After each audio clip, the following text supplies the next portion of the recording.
3월 3일 영국 클럽의 방들은 모두 이야기를 주고받는 사람들의 왁자지껄한 목소리로 가득 차 있었다.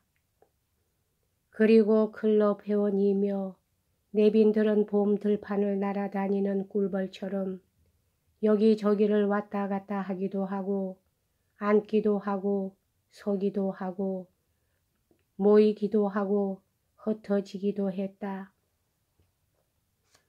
대개의 사람들은 군복이며 프로코트를 입고 있었으나 그 중에는 머리 분을 바르고 긴 웃옷을 입고 있는 사람들도 있었다.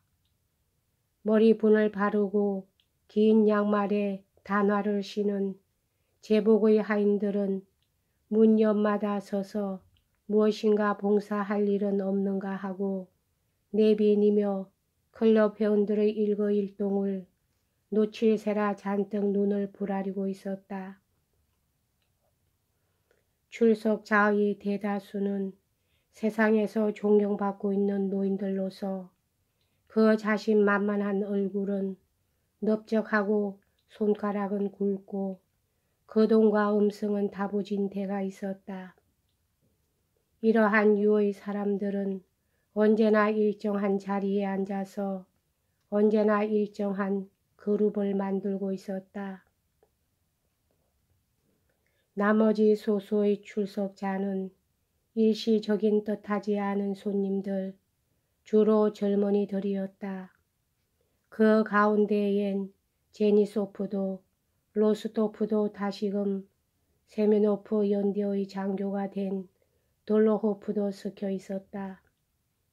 젊은 사람, 특히 젊은 군인들의 얼굴에는 노인들에 대한 일부러 꾸민 듯한 존경의 표정이 담겨 있었지만 그것은 마치 낡은 세대의 사람들에 대해서 우리들은 지금 기꺼이 당신들을 존경하고 있습니다만 그러나 뭐니 해도 미래는 우리들의 것입니다.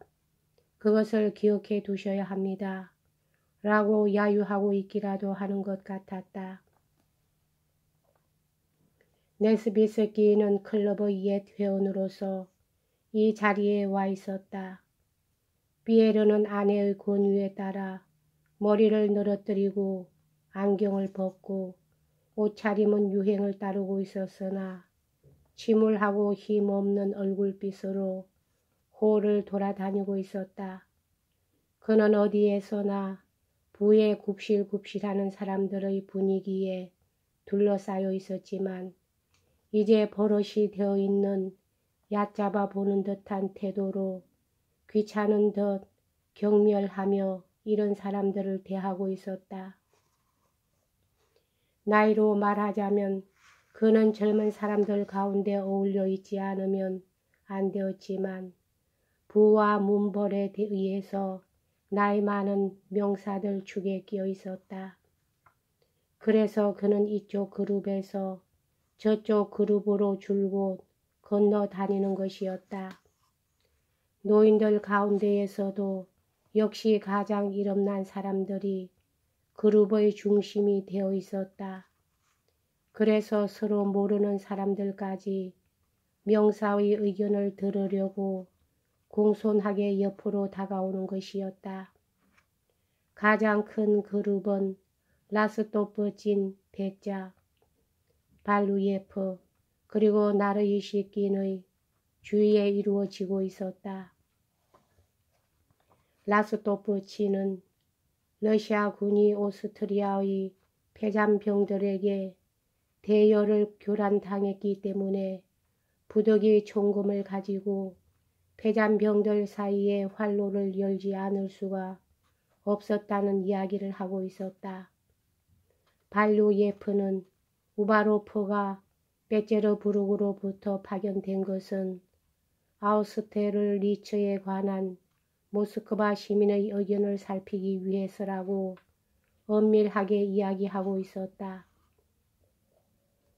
셋째 번 그룹에서는 나르이시킨이 오스트리아 군사회의의 광경을 이야기하고 있었다. 그것은 수보로프가 이 회의에서 오스트리아 장군들의 어리석은 질문에 대해 수탉 같은 소리로 외쳤다는 것이었다. 동석하고 있던 쉰쉬는 잠깐 농담을 하고 싶어져서 구트조프는 이 간단한 적 수탉 같은 소리로 외치는 기술조차도 수보로프에게서 배울 수 없었던 것 같다고 말했다. 그러나 노인들은 오늘 이 자리에서 구트조프에 관해 이러쿵저러쿵 하는 것은 지극히 무례하다고 깨닫게 하려는 것처럼 엄격한 얼굴로 이 익살꾼을 바라보았다. 일리아 안드레이치 로스토프 백작은 부드러운 구두를 신고 식당에서 객실로 걱정스러운 듯이 허둥지둥 돌아다니고 있었다. 그리고 모두 자기가 알고 있는 사람들, 명사가 아니건 간에 한결같은 태도로 재빨리 인사하고 이따금 눈으로 아들의 늠름한 모습을 찾았다. 그리고 그 모습이 눈에 들어오면 기쁜 듯이 시선을 그 위로 떨어뜨리고 한참 눈짓을 해 보였다. 니콜라이는 돌로호프와 창가에 서 있었다. 그들은 요즘에야 알게 되었으나 니콜라이는 이 새로운 사귐을 소홀히 생각하고 있진 않았다. 노 백작은 두 사람 곁으로 다가가서 돌로호프의 손을 쥐었다. 제발 우리 집에도 놀러와 주시오. 자네는 우리 아들하고는 구면이었소. 사움트에서는 같이 있었고 다 같이 공훈을 세웠다. 이 말이군. 아, 바실리 이그나치 있지. 안녕하십니까 노인. 하고 그는 마침 지나가던 몸집이 작은 노인에게로 얼굴을 돌렸으나 그가 제 인사말을 끝까지 늘어놓기도 전에 주위가 술렁거리기 시작했다. 한 하인이 뛰어와서 놀란 듯한 얼굴로 보고했다. 오셨습니다. 벨이 일제히 요란스럽게 울려 퍼지고 간부들은 앞으로 달려나갔다. 여러 방에 흩어져 있던 내빈들은 키 위에서 까불린 호밀처럼 한 덩어리가 되어 홀로 통하는 큰 객실 입구에서 걸음을 멈추었다. 현관 방의 입구에 모자도 검도 지니지 않은 바그라지온이 나타났다. 이곳 클럽의 습관에 따라 그것들을 문지기에게 맡겼기 때문이었다. 아우스테르리츠 전투 전날 밤에 로스토프가 보았을 때처럼 잿빛 양피 모자도 안 쓰고 까자크 채찍도 어깨에 걸지 않고 새로 맞춘 꼭 맞는 군복에 러시아와 외국 훈장을 달고 왼쪽 가슴에는 또 게오르기 성장을 달고 있었다. 보기에 그는 만찬회의 준비로 머리며 구렛 나룻을 금방 깎고 온 모양이었으나 그것이 그의 용모에 오히려 불리한 변화를 주고 있었다. 그의 얼굴에는 무엇인가 어린애 같은 쾌활한 데가 있고 그것이 타고난 야무지고 사내다운 윤곽과 하나가 되어 약간 희극적인 표정을 만들어주고 있었다. 그와 함께 도착한 베클레시오프와 표도로 페트로비치 우바로프는 주빈인 바그라지온을 자기들보다 앞에 가게 하려고 입구에 걸음을 멈추고 있었다.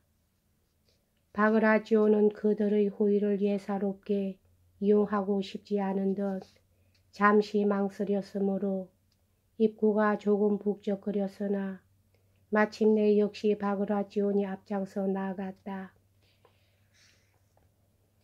그는 손을 어디다 두어야 할지를 모르고 부끄러운 듯이 어색한 걸음걸이로 객실의 모자이크 마루를 천천히 걸어갔다.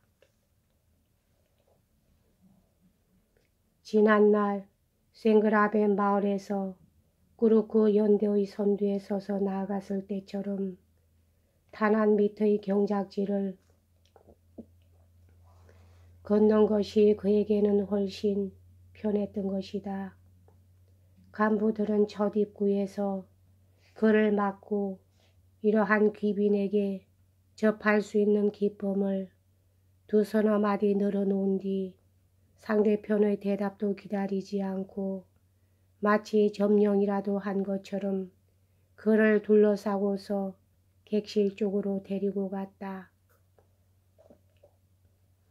객실 입구는 여간해서 지나가질 것 같지 않았다. 클럽 회원이며 내빈들이 밀집해서 서로 밀치락 덮치락 하면서 진기한 짐승이라도 보듯이 바그라지온 공작을 사람들의 어깨 너머로 바라보려고 했기 때문이었다. 일리아 안드레이치 백작은 누구보다도 활짝 미소 지으며 자, 좀 들어가게 해주시오. 여러분, 들어가게 해줘요. 들어가게 해주시오. 말하면서 군중을 밀어젖히고 귀빈을 객실로 인도하자 한가운데의 소파에 앉혔다. 클럽의 명예회원인 높은 사람들은 새로 도착한 사람을 둘러쌌다. 일리아 안드레이치 백작은 다시 군중을 해치고 객실로 나왔으나 이었고 또 다른 한 간부와 함께 돌아왔다. 그리고 큼직한 은제 접시를 가지고 바그라지온 공작에게로 다가갔다. 접시 위에는 일부러 만들게 해서 인쇄한 이 영웅에 대한 찬미의 시가 얹혀 있었다. 바그라지온은 접시를 보자 도움을 바라기라도 하는 것처럼 깜짝 놀란 얼굴빛으로 주위를 둘러보았다. 그러나 모든 사람의 눈에는 그가 복종할 것을 요구하는 기색이 감돌고 있었다. 바그라지온은 이제 자기는 이 사람들의 수중에 있는 것이라고 깨닫고 결연히 두 손으로 접시를 받아들고 그것을 내민 백작을 화가 나서 책망하는 듯한 눈초리로 바라보았다. 누군가가 친절하게 바그라지온의 손에서 접시를 빼냈다. 그렇지 않으면 그는 접시를 밤까지 들고 있다가 그대로 식탁으로 가서 앉을런지도 모른다는 생각이 들었다. 그리고 그의 주위를 시 쪽으로 돌리게 했다. 좋아, 그럼 읽어주지 하고 말하기라도 하는 것처럼 바그라지온은 지친 시선을 종이 위에 받고 진지한 태도로 읽기 시작했다. 그러자 작자 자신이 그 시를 받아들고 낭독하기 시작했다. 바그라지온은 고개를 기울이고 듣고 있었다. 알렉산드로의 치세를 축복하고 우리 타이탄의 왕자를 지킬지어다. 맹장과 선인의 덕을 한 몸에 갖추어 조국에 있어서는 리페이, 사움터에서는 시저일지어다.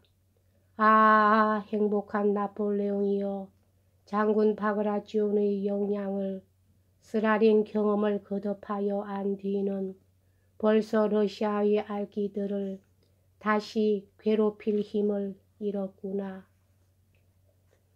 그러나 아직 이 시가 끝나기도 전에 급사장이 큰 목소리로 식사 준비가 다 됐습니다 하고 알렸다. 이었고 문이 열렸다. 식당에서는 폴란드의 무도곡이 울려왔다. 성리의 우레여 울려라. 용맹한 러시아여 마음껏 즐겨라. 일리아 안드레이치 백작은 언제까지나 시의 낭독을 계속하고 있는 작자를 화가 난 듯 힐끔 쳐다보고 바그라지온 앞에 머리를 숙였다. 모두 들은 시보다도 식사가 중요하다고 느꼈으므로 곧 자리에서 일어났다.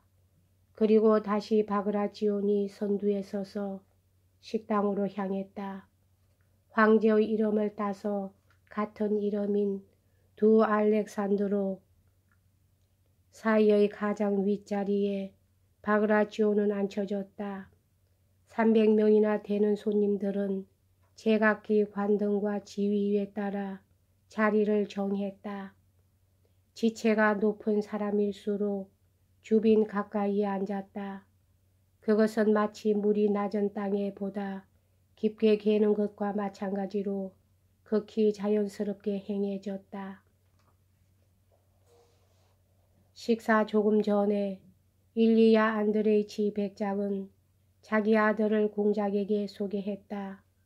바그라치온은 니콜라이의 얼굴을 생각해내고 두 서너 마디 말을 걸었으나 그것은 이날 그가 말한 모든 말과 마찬가지로 어쩐지 앞뒤가 맞지 않는 어색한 것이었다. 바그라치온이 자기 아들과 이야기를 교환하고 있을 때 일리야 안드레이치 백작은 지극히 기쁜 듯한 자랑스러운 얼굴을 하고 모두들을 둘러보았다. 니콜라이 로스토프는 제니소프 외에 새로 친구가 된 돌로호프와 함께 거의 탁자 한가운데쯤에 자리를 잡았다. 그들의 정면에는 피에르와 네스비스키 공작이 나란히 앉아 있었다. 일리야 안드레이치 백작은 그 밖의 간부들과 함께 바그라치온의 맞은쪽에 자리를 잡고 모스크바시의 환영의 화신이라도 한 것처럼 공작을 환대하고 있었다. 그의 노력은 허사로 그치진 않았다.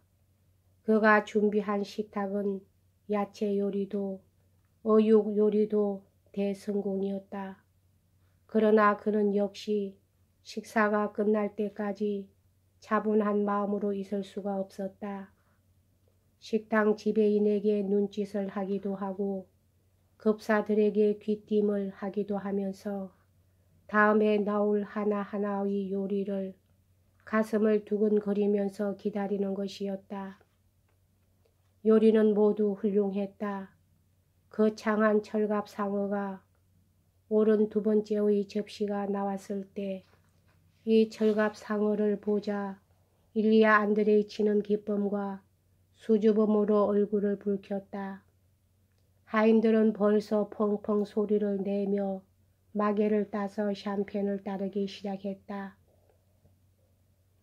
어느 정도의 감명을 준 이 철갑 상어가 나온 뒤에 일리야 안드레이치 백작은 다른 간부들과 서로 눈짓을 했다.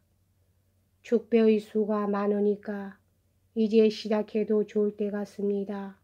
하고 그는 속삭이고 잔을 손에 들면서 일어섰다. 모두들은 입을 다물고 그의 말을 기다리고 있었다. 황제 폐하의 건강을 축복하여 하고 그는 소리쳤다. 그 순간 그의 선량한 눈은 흥분과 환희의 눈물로 젖었다. 그러자 동시에 악대는 승리의 우레여 울려라를 연주하기 시작했다. 모두들 저마다 자리에서 일어서서 우라 하고 환성을 질렀다. 바그라치온도 쉥그레벤의 전장에서 외쳤던 것과 똑같은 목소리로 우라 하고 외쳤다. 젊은 로스토프의 열광적인 목소리는 300명의 목소리 속에서도 알아들을 수 있었다. 그는 거의 울음을 터뜨릴 뻔했다. 황제 폐하의 건강을 축복하여 우라 하고 외치고는 잔을 들어 단숨에 쭉 들이켜자 그것을 마룻바닥에 내동댕이 쳤다. 많은 사람들이 그에 따랐다. 그리고 높게 외치는 소리가 오래 계속되었다. 이었고 그 소리가 잠잠해지기 시작했을 때 하인들은 깨진 유리 조각을 줍기 시작했다. 사람들은 제자리로 돌아가 앉기도 하고 웃기도 하면서 서로 말을 주고받기 시작했다. 일리야 안드레이치 백작은 다시금 일어나자 자기 접시 옆에 있는 쪽지를 힐끔 들여다보고 최근의 싸움에 있어서의 우리들의 영웅 뾰트로 이바노비치 바그라치온 공작의 건강을 위해서 만세를 부르고 싶다고 말했다. 그러자 백작의 그 파란 눈이 다시 눈물로 젖었다. 우라 하고 또다시 300명의 내빈들 목소리가 외치고 이번에는 악대 대신 합창단이 파벨 이바노비치 꾸투조프가 지은 깐따따를 부르는 소리가 들려왔다. 여기까지 하겠습니다.